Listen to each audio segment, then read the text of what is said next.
The Vatican City is a sovereign city-state that is 1/8 the size of Central Park in New York and is surrounded by a 2-mile border with Italy. Due to its location as a metropolitan landlocked outpost of Rome, the Vatican City has a very distinctive terrain.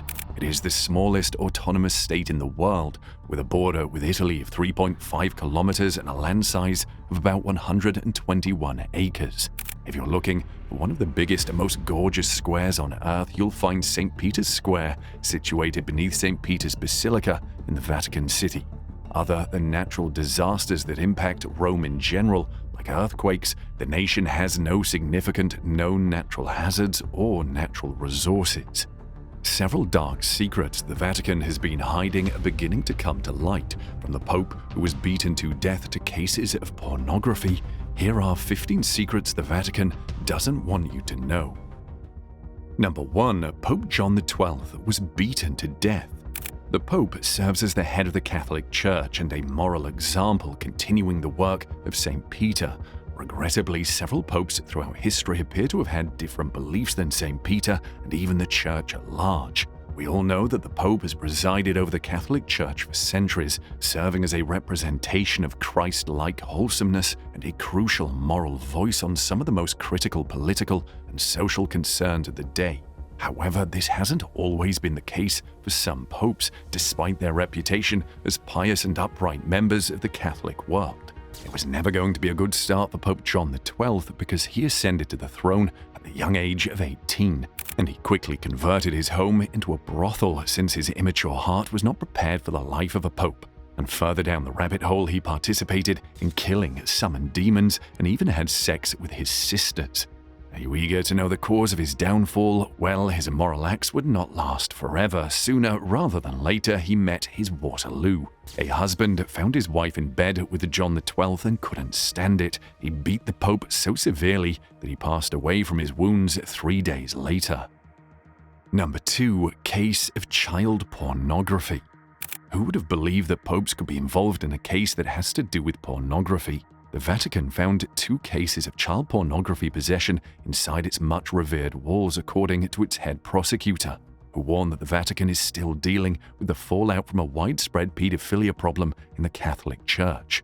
At a ceremony commemorating the beginning of the city judicial state's year, John Piero Milano, who has the official title of Promoter of Justice, presented the cases in a 50-page report read to Vatican officials. In the 2 decades, the Catholic Church has been rocked by controversy concerning the sexual abuse of minors by priests all over the world. While victims of abuse urge Pope Francis to go further and hold bishops who allegedly covered up the abuse accountable, the Pope has faithfully committed to showing zero tolerance for perpetrators. Milano stated in his report that Vatican police had looked into 2 delicate situations of varied degrees of importance of possession of child pornography material by individuals residing or employed in the Vatican, which serves as the seat of the 1.2 billion member church.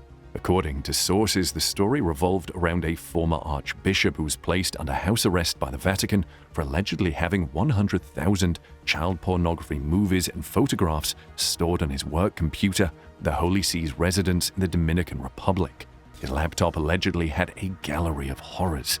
Inside this gallery, you'd see teenagers between the ages of 13 and 17 being humiliated in front of the camera, being filmed naked, and being made to have sex with both other teenagers and adults. According to the Vatican, Pope Francis wanted such a grave and delicate issue to be handled without delay. The Pope requested that appropriate and necessary measures be taken, which is reflected in the arrest. The Pope had declared that he has zero tolerance for clerics who exploit minors sexually.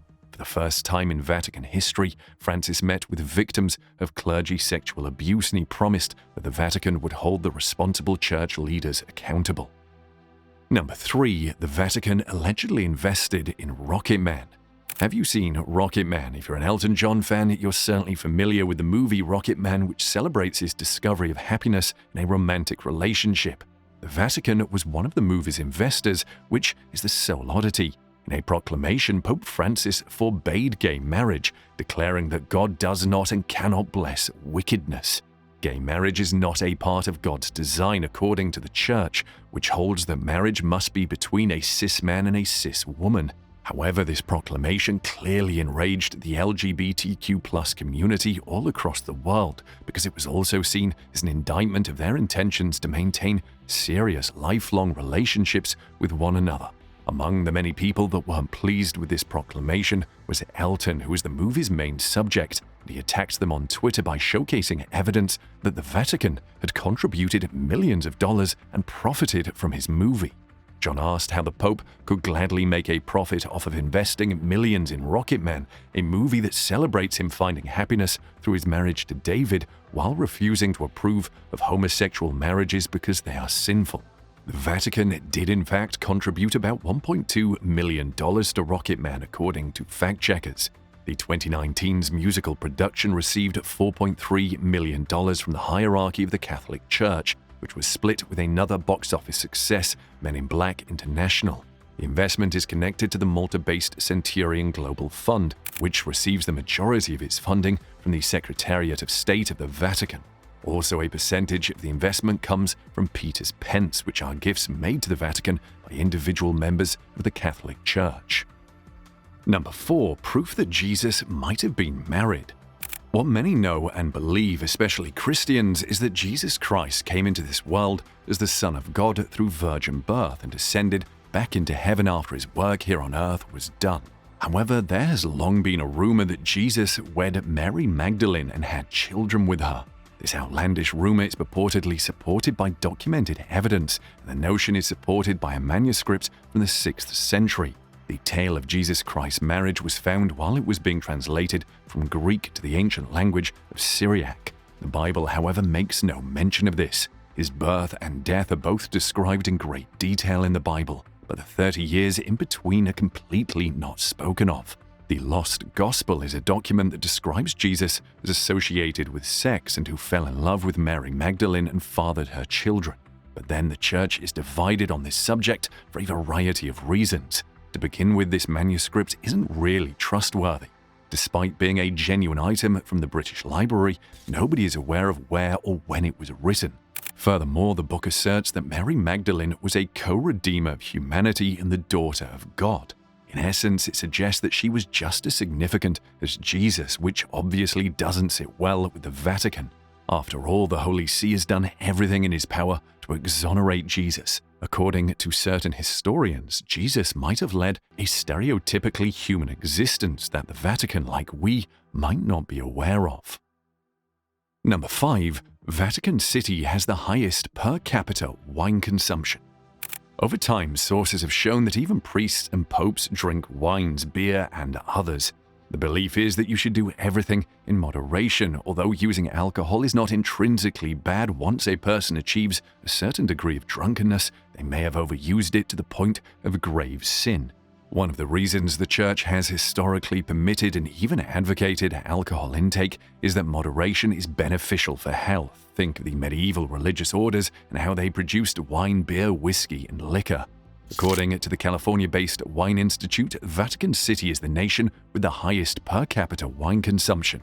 The Wine Institute, based in California, estimates that each person in the tiny state consumed 74 liters of wine on average in 2012.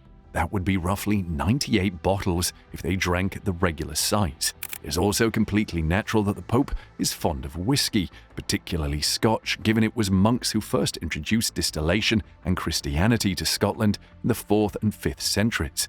The Lindores Abbey also claims to have made the earliest documented mention of whiskey in a record of malt supplied to Friar John Core for the creation of the Water of Life in 1494.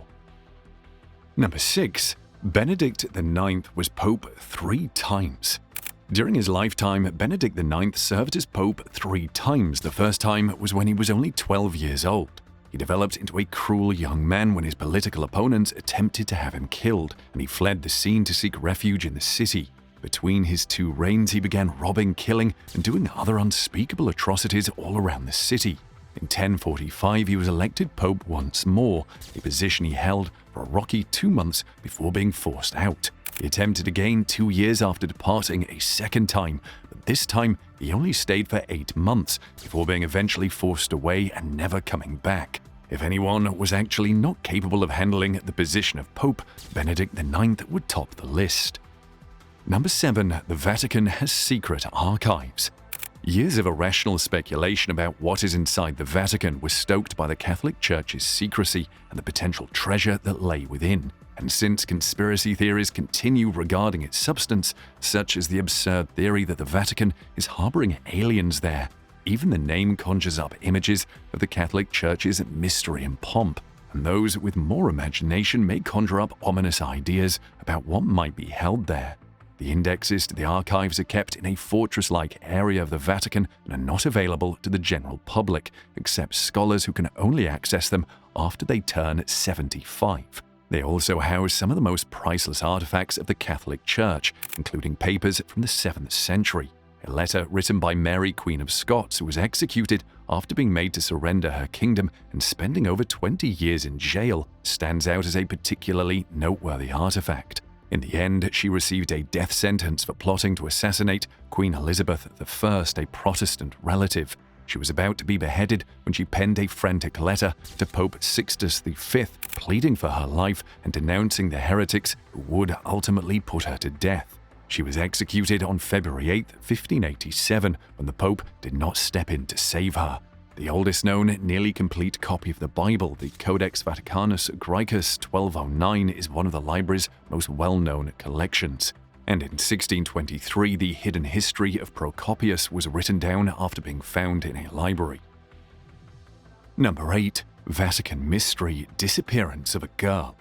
Orlandi disappeared on June 22, 1983, while traveling to Rome for a music lesson from her family's apartment in Vatican City. Her father worked for the Holy See as a layperson.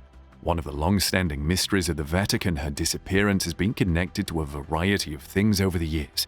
Emanuela Orlandi's family is still trying to determine why she was targeted that fateful evening in 1983, nearly 40 years after she went missing.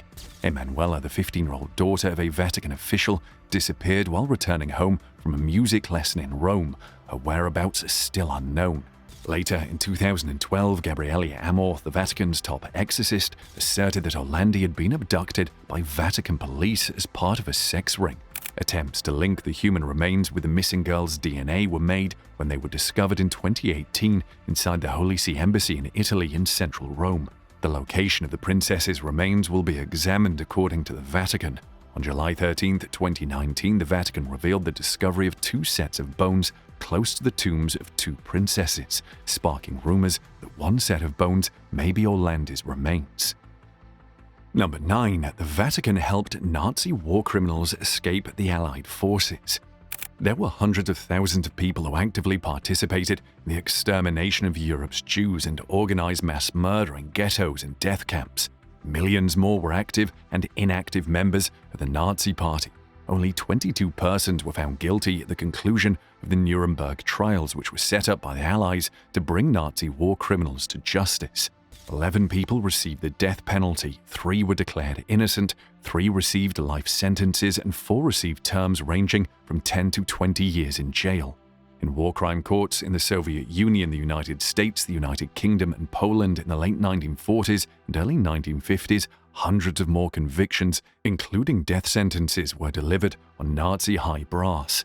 But the mass killers who committed genocide throughout Nazi-occupied Europe make up just a small portion of those who were prosecuted and sentenced. What happened to the countless SS and Wehrmacht members that carried out horrific atrocities? What about the thousands of SS officials, soldiers, and Einsatzgruppen that forced the Jews to dig their own graves before shooting entire villages into graves? What about those who killed prisoners by torturing them, forced them into gas chambers, and gave millions of people Zyklon B pellets that suffocated them to death? What about the sadists who executed all those who were unable to keep up by sending thousands of inmates on death marches? The vast majority of these offenders dissolved right back into society after the war's end, resuming civilian lives, according to scholars Gerald Steinacher and John Loftus. Few were prosecuted or given any sort of punishment. The historians indicate that many of the most notable war criminals were able to elude justice by leaving Europe. The Vatican, as well as the International Committee of the Red Cross, ICRC, two of post-World War II Europe's most reputable organizations, as well as US intelligence services, assisted them in this. Number 10. The Vatican made a fortune from the Holocaust. Pope Pius XII oversaw the Catholic Church during the turmoil of World War II, but criticism has dogged his reputation over his silence regarding the fate of millions of Jews who perished in the Holocaust. For detractors, the pontiff's failure to publicly denounce the Nazis is a moral abomination with grave repercussions. British journalist John Cornwell's divisive 1999 biography of Pius made the case that the religious figure prioritized the papacy's power over the fate of Europe's Jews, gaining some control and securing safety from the communist threat by serving as Hitler's pope and a pawn. Advocates contend that Pius's decision to remain silent was meant to avert German vengeance and maintain the success of the Catholic Church's covert efforts to assist those who were being persecuted by the Nazis. The Vatican was involved in assisting the smuggling of Nazi-confiscated art, gold, and other property belonging to Jewish families, in addition to assisting the escape of thousands of Nazis from Europe. According to American journalist Gerald Posner, Bernardino Nogara, the Vatican's financial counselor, is thought to have been a Nazi spy. He is thought to have implemented a terrible strategy that permitted the Vatican to invest cash in Italian insurance firms that held on to the assets from the life insurance policies of the dead Jewish families. The Vatican did not have to repay any of the money they made from the plan because they were only an investment and not a direct insurer. Number 11. Vatican has a bathroom with pornography images. The Vatican Archives, according to some conspiracy theories, is home to the world's largest collection of pornographic material. These hypotheses are supported by the works of Camille Paglia, a scholar and National Reviewer founder William Buckley Jr., as well as Copenhagen's Museum of Erotica. However, some experts believe that this is just a myth. As old as the building itself are rumors that the Vatican is home to obscene artwork. The majority of the tales are made up, one, however, is not. In the papal apartments in 1516, the Renaissance artist Raphael painted sensual frescoes in the bathroom. In honor of the worldly authority who ordered the piece, the evil gallery is now known as the Stufetta della Bibbiena, or the Little Heated Room of Cardinal Bibbiena. It was obviously a different time when Bibbiena, like the majority of papal officials, preferred to be a patron of the arts over a minister of God. In addition, he wrote provocative plays and was a learned gentleman. Bibbiena shared his companion's fascination with the crude pagan artifacts emerging from imperial Roman ruins. He commissioned his buddy Raphael to furnish his apartment in the then current classical style, complete with naked nymphs being watched by lustful satyrs with no anatomical details being concealed. The Vatican Palace's subsequent tenants were unimpressed. Before a Catholic art specialist uncovered the Stufetta in the middle of the 19th century, it had been vandalized, coated with whitewash, and even converted into a kitchen. Yet access remained restricted to put it concealed. This was largely due to the fact that this area of the palace became the Pope's personal apartment after 1870, and Cardinal Bibbiena's historic bedroom served as the location for important diplomatic encounters with visiting heads of state. The elite began to hear about the renovated restroom, but only a select few were allowed to see it. Number 12. The Apostolic Penitentiary. In case you don't know, the covert court known as the Apostolic Penitentiary looks into people's allegedly heinous crimes. The Congregation for the Doctrine of the Faith investigates and prosecutes the sins the Catholic Church deems to be the most serious. The Vatican also has a specific institution for assisting the guilty in repenting and reconciling with God and the Church. The work of the Apostolic Penitentiary, which is overseen by U.S. Cardinal J. Francis Stafford, is likely the most secretive of any Vatican office when it comes to concerns involving the conscience of specific Catholics. Even tribunals that handle sensitive issues involving requests for marital annulments release annual reports detailing the number of cases that were initiated and concluded over the year. But because its work is protected by the sacramental seal of confession, the Apostolic Penitentiary does not divulge any kind of sensitive material. Those brought before this tribunal can only receive absolution from the Pope.